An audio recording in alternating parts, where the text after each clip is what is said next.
మిరపకాయలు ఏంటి పెట్టిన పెట్టినరా చికెన్ ఇదంతా పౌడర్ వేసుకున్నాం. పౌడర్ అయింది రైస్ వేసుకున్నాం.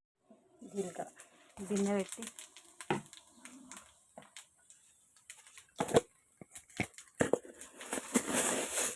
ఆవాలు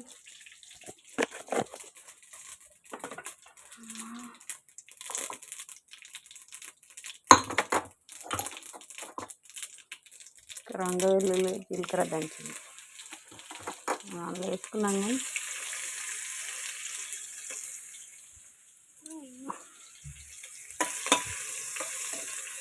మనం పసుపు అందులో వేస్తాం. పసుపు ఇందులో వేసుకుంటాం. కొంచెం ఇంగువ, కొన్ని నల్ల మినపప్పు, అర స్పూన్ అట్లా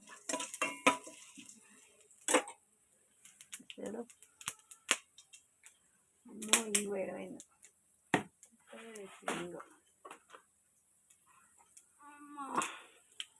చిటికెడు ఇంగువ, కొన్ని మెంతులు వేద్దాం.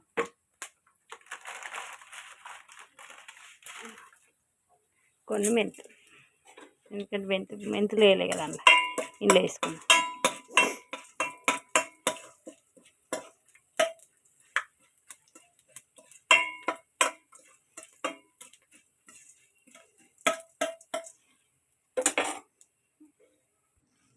ఒక 10 గల మిరియాల పౌడర్ ఘాటు కోసం. ఇప్పుడు ఇందులో కొన్ని చల్లమిరపకాయలు వేద్దాం. చల్లమిరపకాయలు రైసే కాబట్టి చల్లమిరపకాయలు వేసేద్దాం.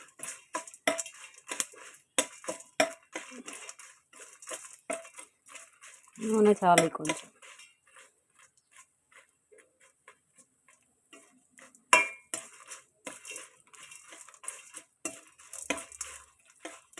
చల్లమిరపకాయలు రైస్ రెడీ అవుతుంది.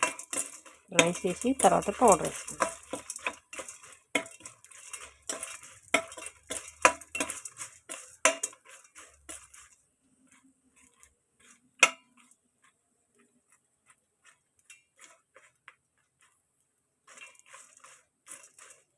ఎక్కువ నూనె వంటికి మంచిది కాదు కాబట్టి నూనె ఎక్కువ వేగిన చల్లమిరపకాయలు ఇప్పుడు రైస్ వేసుకున్నాం. చల్లమిరపకాయలు రైస్ తీసుకెళ్ళలేరు కాబట్టి మనమే తీసుకోవాలి, మనమే వేసుకోవాలి.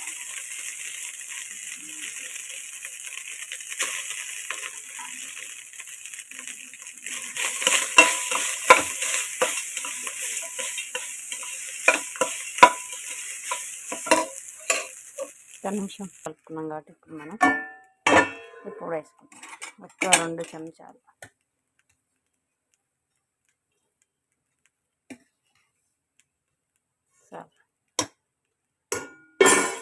దీనంతా మంచిగా కలుపుకున్నాం. చల్లమిరపకాయల రైస్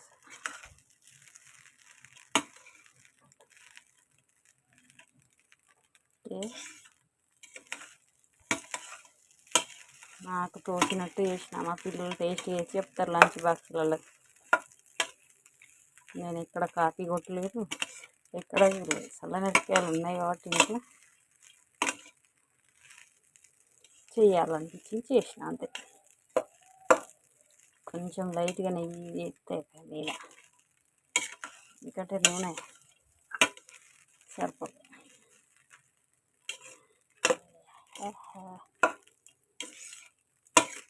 లంచ్ బాక్సులు రెడీ.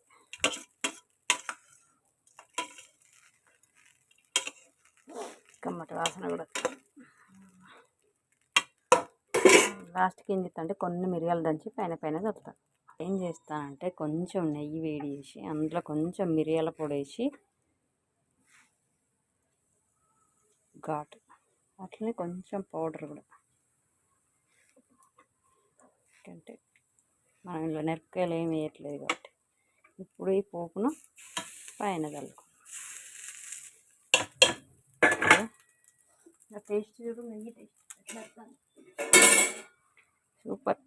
ఇప్పుడు చల్లమిరపకాయలకు ఒక